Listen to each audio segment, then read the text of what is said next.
My dear young learner, I hope that you are nice by the mercy of Allah. I am also fine. আজকে একটি গুরুত্বপূর্ণ class তোমাদের করতে যাচ্ছি, that is called tense form of sentences. To change sentence without changing meaning, অর্থের পরিবর্তন ছাড়া। এই অর্থে টেন্স ফর্ম সেন্টেন্স ছাড়া তুমি ইংরেজি শিখতে পারবে না। যে কোনো ইন্টারভিউ, যে কোনো পরীক্ষা টেন্স ফর্ম সেন্টেন্স তোমাকে জানতেই হবে। আর টেন্স ফর্ম সেন্টেন্স শিখে হলেও ইংরেজি তোমার জন্য অনেকটা সহজ হয়ে যাবে। পরীক্ষা পাস করে যে কোনো ইন্টারভিউ ফেস করা এটা কি সহজ হয়ে যাবে। আজকে ছাড়াও এসএসসি পরীক্ষার্থী দেবা যারা 9-10 রয়েছে, যারা ডিগ্রিতে, সকলের জন্য টেন্স ফর্ম সেন্টেন্স খুবই প্রয়োজন। যারা চাকরির জন্য ইন্টারভিউ দেবে তাদের জন্য এটি খুবই গুরুত্বপূর্ণ একটি আইটেমস।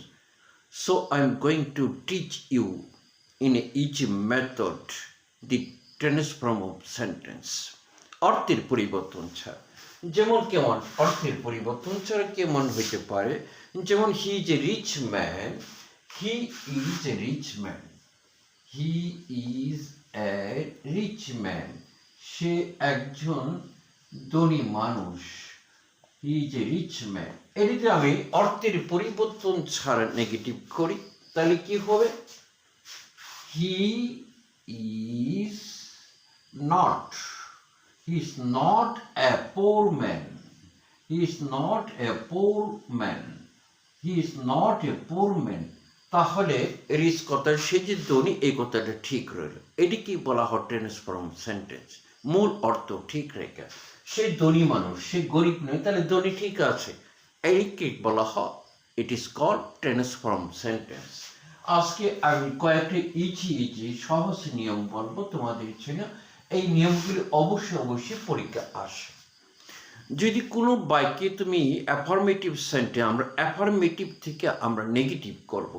যদি কোনো অ্যাফার্মেটিভ সেন্টেন্সে মাস্ট, MUST, মাস্ট কথাটি থাকে, মাস্ট অর্থ কি? অবশ্যই। যদি কোনো বাক্যে মাস্ট কথাটি থাকে তাহলে আমি কি বলবো? মাস্টের পরিবর্তে আমি কি বলবো? Can not but, can not but, can not but বসাবো মাস্টের পরিবর্তে। মাস্ট অর্থ কি? অবশ্যই। আর ক্যান নট বাট অর্থ আমি না করে পারি না। যেমন আমি একটা বাক্য লিখলাম, I must do it, I must do it, I must do it. আমাকে যদি এটা নেগেটিভ করতে হয় তাহলে কি হবে? যে মাস্ট আছে, তাহলে মাস্টের পরিবর্তে আমি কি বসাবো? ক্যান নট বাট, আমি না করে পারি না। তাহলে I can not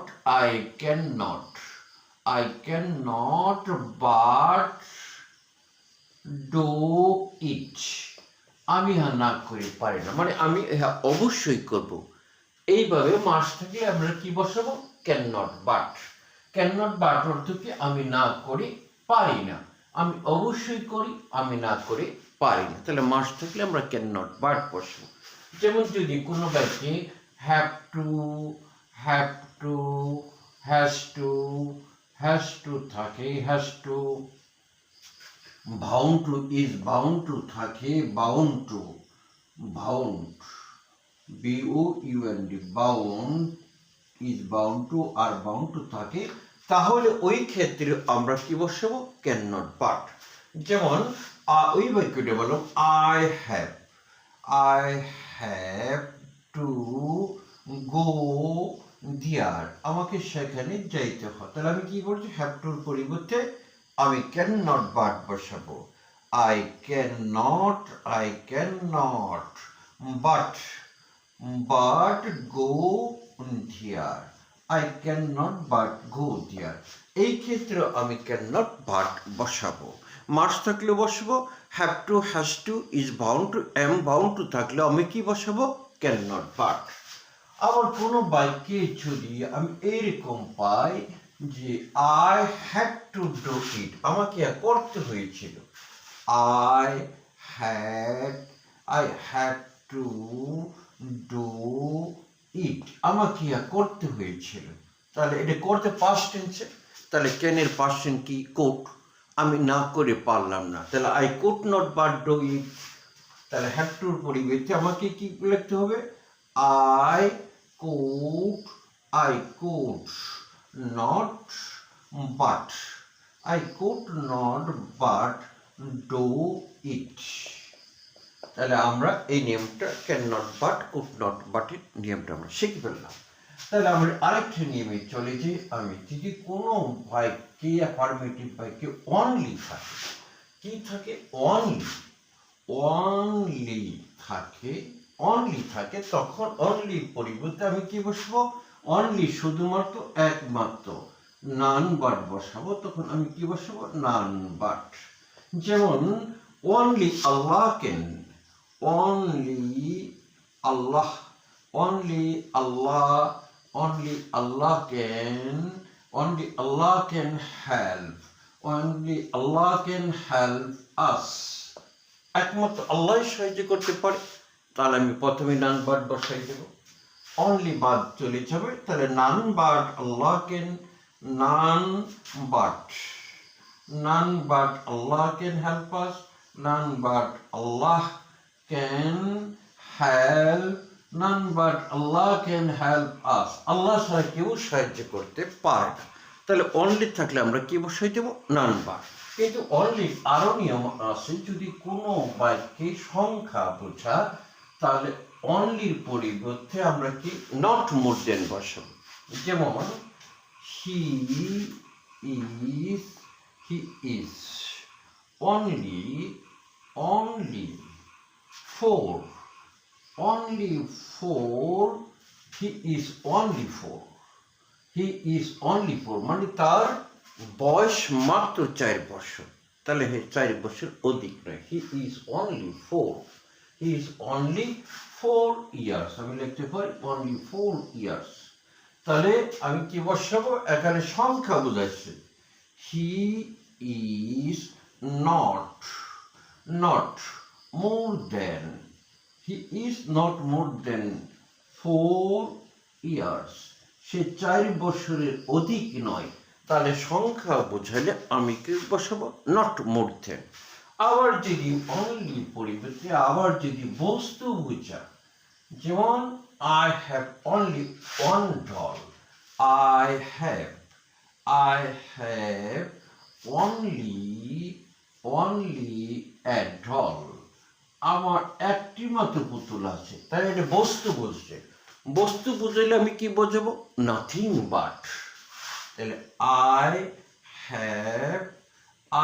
have nothing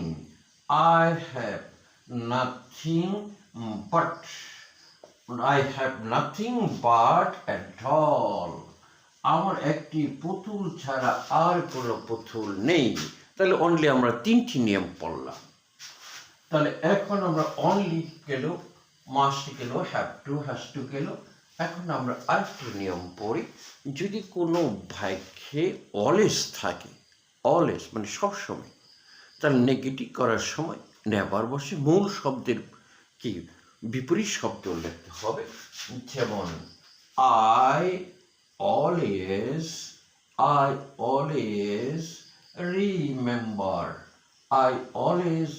remember you, আমি তোমাকে সবসময় স্মরণ করি। তাই অলওয়েজ পরিবর্তে আমি নেভার বসাবো, I never।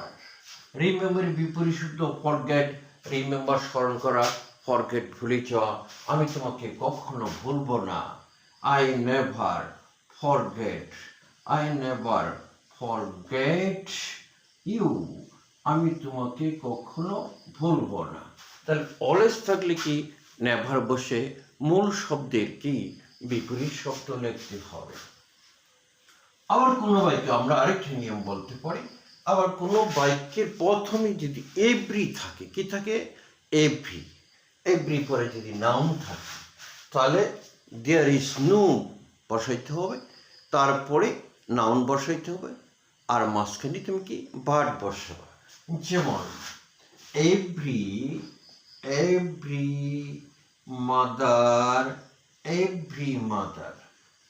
mother loves her child. Every mother love her child. প্রত্যেক মাতার সন্তানকে ভালোবাসে। তার এভরি পরিবার আমি কি বসবো? There. There is no. No এই যে নো এর পরে নাউন বসবে, no mother. There is no mother. There is no mother. আমরা জানি নো এর পরে সবসময় নাউন বসবে। There is no mother. পরে বার করে দিই but. But loves her child. Love her child. এমন কোনো মা নাই যে তার সন্তানকে ভালোবাসেন না। তাহলে এখানে বাট সমান আমরা কি বলতে, বাট এখানে কিন্তু না, বাট সমান আমরা বলতে পারি এখানে who does not love her child. তাহলে আমরা নেগেটিভ করার কয়েকটি নিয়ম পড়লাম। No more today. Thank you. See you again, inshallah.